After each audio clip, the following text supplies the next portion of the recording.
Hello and welcome to Memory Lane. I'm your host Sam. This is a new podcast dedicated to genealogy and history, recorded at B.B. Comer Memorial Library. This is the first episode for this podcast, and this is about digitizing family photos and videos.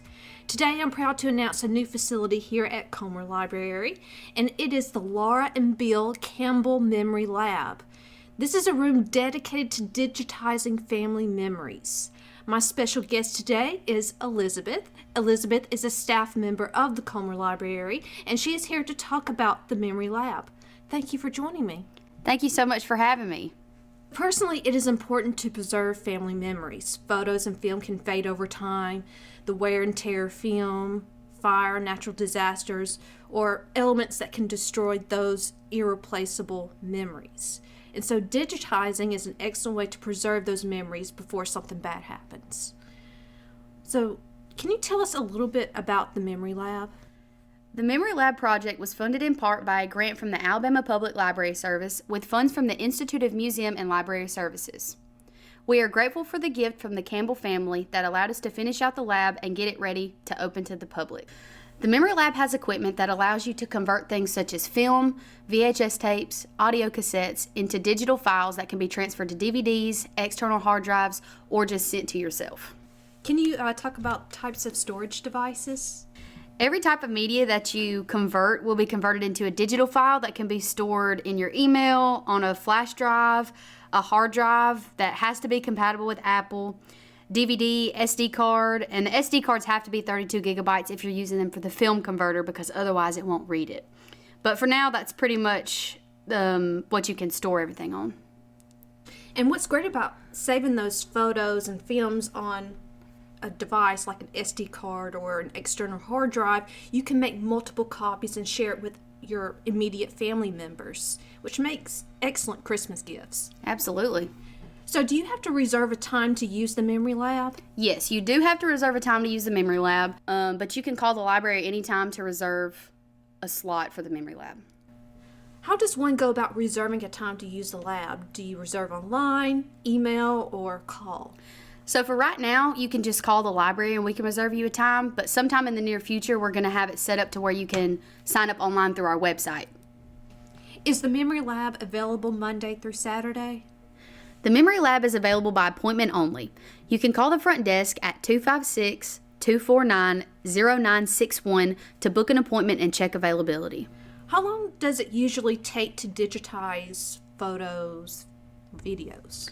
Honestly, it just takes about as long as the media is. It depends on how long your movie is. It's kind of different for everything that you do. So it really just depends on how long the movie is and what type of media it is.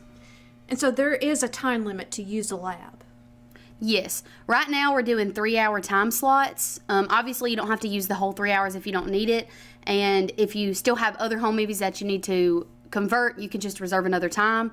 If we see in the future that we need to expand this time, we will do so. But for right now we're going to do 3 hours. Can you bring another person, or is the room limited only to one individual? Yeah, so you can bring one person with you as long as they're a family member or they live in the same household as you. So it's going to be a limit of 2 people from the same household at a time. Does it cost anything to use the Memory Lab? To use the equipment is free. To reserve your time is free. The only time that the Memory Lab might cost is if you need to print anything out, and that's going to cost the same as it does downstairs, 20 cents for black and white copies, $1 a page for color copies. And if you needed to purchase any media, if you didn't bring any of your own, we're going to have DVDs, hard drives, flash drives, things like that for sale. Can the individual bring their own external hard drive or other storage devices? Yes, an individual can bring anything that they would like to put their home movies or any type of media on. They can definitely bring their own. Since the Memory Lab is self-service, does the individual have to go through an orientation before using the equipment?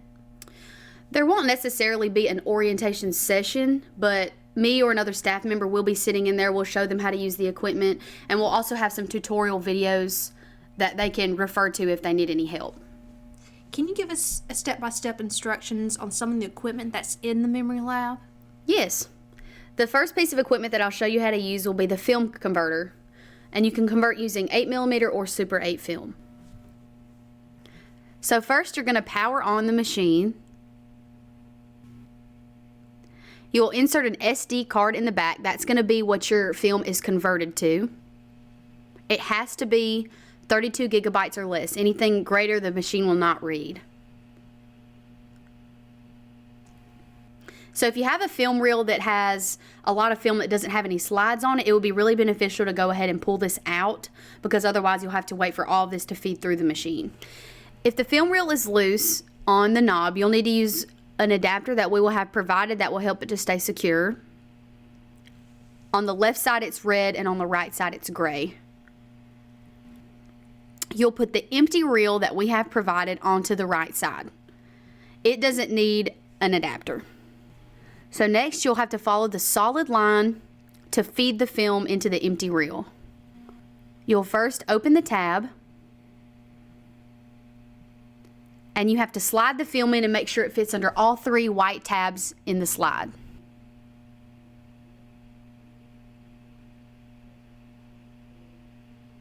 Once it is fed through, you will close the top and feed it through the knobs.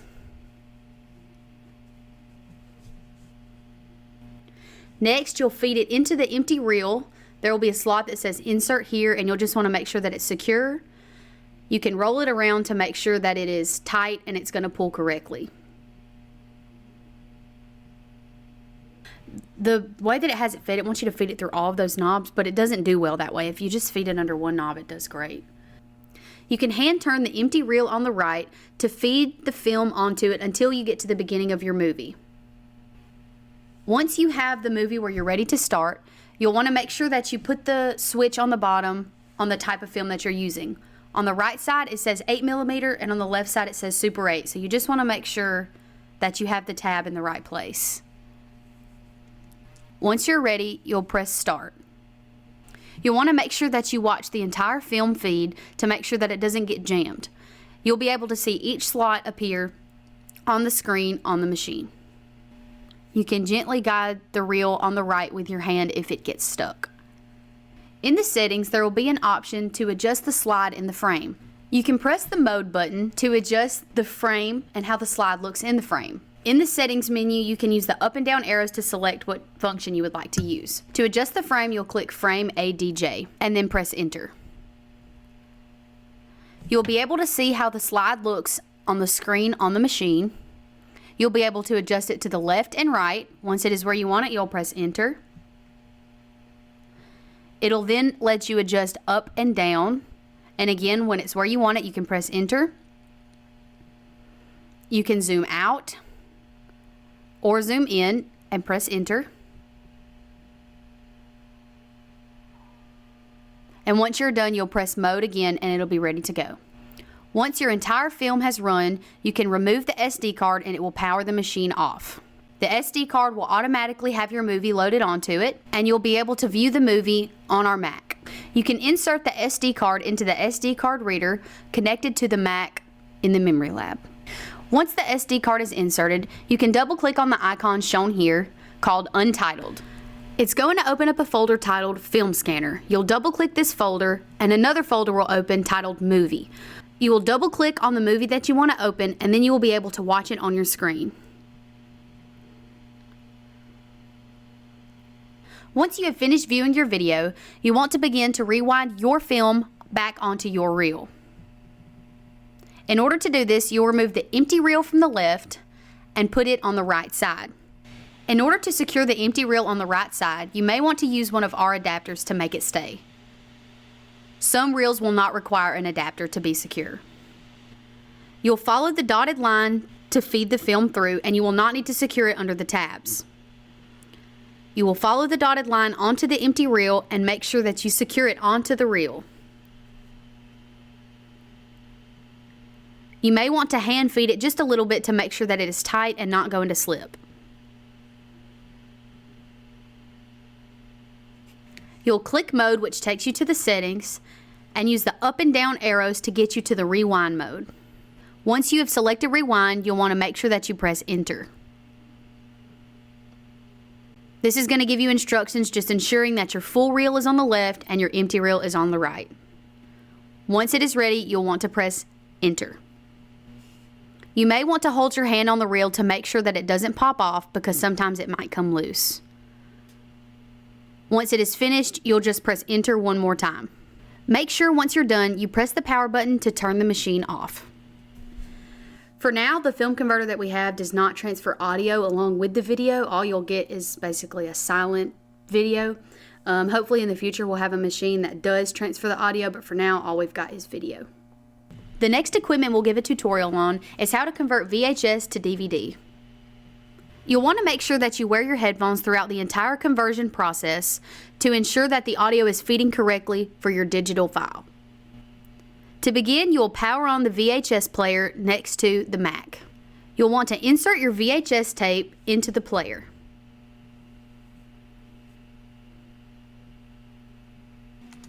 You'll want to make sure that your VHS tape is rewound, otherwise it will start in the exact position that it was left off. Once it is where you want it, you'll press stop. On the computer, you'll open up the folder titled VHS to DVD, and in this folder you will double click on Roxio Video Capture. It might take just a minute, but this is going to launch the program that you'll be using.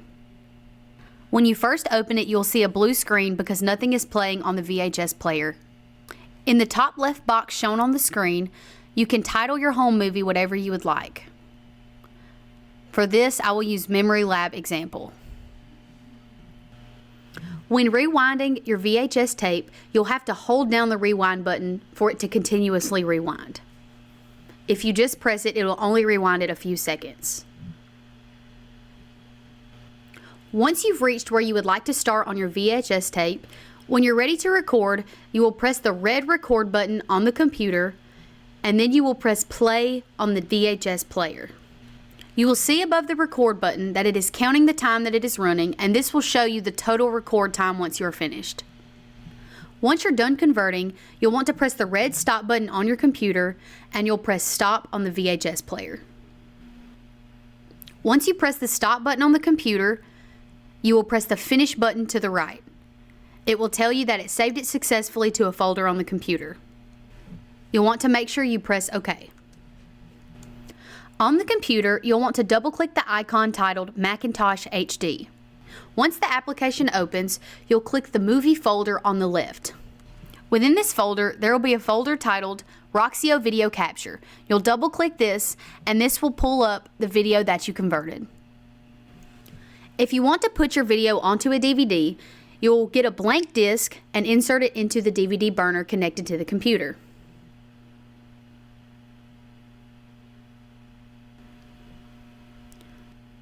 Now you will right-click on the video that you want to put onto the DVD and you will press Burn to Disk. This might take some time depending on how long your movie is. You can also title your DVD on the screen. Once you have it titled, you'll make sure you press Burn. Again, this might take some time, but you'll be able to keep up with the progress on the screen. Whenever the disc is completed burning, it will show up as an icon titled whatever you titled it on the desktop of the computer. You can double click this to view your movie and make sure that everything looks how it's supposed to. To eject the disc, you will press the eject button at the top of the desktop and then press eject. And then your DVD will come out from the burner. To eject the VHS tape, you'll want to make sure that it is stopped, and you'll press the eject button at the bottom left of the VHS player. Your VHS tape will then eject from the player. If your VHS tape doesn't eject when you press the eject button, you can lift the gate with your finger as you press the eject button. The next equipment we'll look into is the audio cassette converter. To begin, you'll open Audacity that is pinned to the desktop of the Dell. Next, you will insert your audio cassette into the audio cassette player located to the right of the Dell. You want to make sure that it is all the way in there, and then you will close it. You'll press the record button on Audacity, and then you will press play on the audio cassette player. While you will not be able to hear while the cassette is converting, you will be able to see the lines that ensure that there is audio being recorded. Once you have completed recording your audio cassette tape, you'll press the stop button on the Audacity software. This will be located in the top left corner. To save your file, you'll press File, Save, and then Save as MP3. You can then select where you would like it to save onto the computer. You will title it and press Save. Another box will pop up. You'll just press OK. Your saved audio file will be located in your recent files in the file folder on the computer, but it will also be saved directly to the desktop. You can then click on it and play it back to listen to your audio recording. Once you are finished, you can close the software and eject your audio cassette by pressing the eject button on the player. The last equipment I will show you will be the scanner and the photo retouching software. To begin, you will press the power button located on the left-hand side of the scanner. It will start blinking green once it is ready to go and powered on. To scan normal photographs, you will place them directly onto the glass and close the lid. If you are scanning negatives, you'll want to make sure that you remove the white insert located at the top of the scanner. For this example, we will be scanning negatives. To remove the insert, you will pull the tabs from the bottom and then lift them out of the top. If you're scanning negatives, there are lines that say film area. You'll want to make sure that you line your film up to this line. You will close the lid once you are ready to start scanning. On the computer, you will open the software called Epson Scanner. It will then open up the software that will allow you to scan from the computer. Whenever you open the software, it's going to automatically pull up the last photograph that was scanned. You'll want to preview your scan to ensure that none of your photograph is being cut out. You'll do this by pressing the preview button. The preview scan will take just a minute. Once your preview scan is complete, the photograph will appear on the computer. If you are satisfied with how it looks, you will press Scan. This will take more time than the preview scan took. It will automatically pull up the folder that it saved your photo in, and you'll be able to double-click this to look at it. Once you have opened your photo, you'll want to double-click on Acvis Retoucher pinned to the desktop of the computer. Once the software opens, you will press the Upload Photo button on the left. You'll open up the folder titled Recent Files, and you will click on the photo that you just scanned. This will upload it to the Acvis software. You'll use the cropping tool to crop out the black background from around the picture. Once you have the perimeter set how you would like, you will press the OK button located on the right side of the screen. Once it is cropped how you like, you will press the Save As button located at the top of the screen. You will then title your photo whatever you would like. You will press the drop-down menu and select Save to Desktop. This will make it easier to find when you are saving it. You will then press the blue Save button and then select OK. You can then close the Acvis software and you'll be able to open your photo from the desktop. Can you restore damaged photos through Acvis? Yeah, so if you have a physical copy of the photo that you'd like to restore, you can bring it in and you can scan it immediately to the computer, and it'll scan to the computer that the Acvis software is on, so you can restore it that way. Or if you have a digital copy of the photo that you'd like to restore, you can pull it up that way and restore it through Acvis. Will the tutorial videos be available through YouTube, or would it just be available inside the Memory Lab? So for now, we're just going to have them pinned to the desktops of each computer in the Memory Lab for easy access for anybody that's using it for their appointment. So they'll be able to refer to those videos throughout their process, and hopefully one day we'll have them up on YouTube and maybe some other social media. Thank you so much, Elizabeth, for talking to me about the Memory Lab. Thank you for having me. We're really excited to get this opened up and available to the public. Thank you for strolling down memory lane with me, and join me next month with the special guest, Catherine Dobbs, as we discuss what made her interested in genealogy, her journey in discovering her roots, as well as sharing her family story.